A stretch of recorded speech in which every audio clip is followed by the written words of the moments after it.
Hi అండి. చూడండి, ఈరోజు లంచ్కి వచ్చే సాంబార్ చేద్దాం చెప్పేసి పప్పు అయితే ఉడకబెట్టానండి. ఉప్పు పసుపు కారం వేసానండి. బాగా ఉడుకుతుందండి. తగినంత చింతపండు తీసుకున్నానండి. చూడండి, అలాగే వెజిటేబుల్స్ కూడా అవి రెండు అయితే తీసుకొని రెడీగా పెట్టుకున్నానండి. శుభ్రంగా వాష్ చేసుకొని చూడండి, చిన్నగా ముక్కలైతే తరిగి రెడీగా పెట్టుకున్నానండి. ఇంకా అలాగే చూడండి అండి, పప్పు అయితే బాగా ఉడికింది కదండి.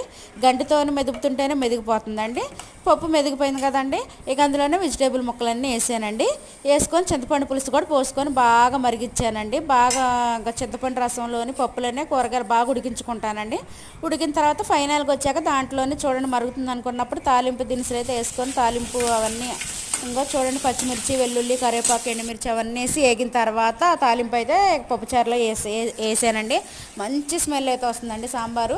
నేనైతే ఇలానే చేస్తానండి. తలహళ్ళు వచ్చి తలహ రకంగా అయితే చేస్తారండి. నాకనైతే ఇలా చేస్తానండి.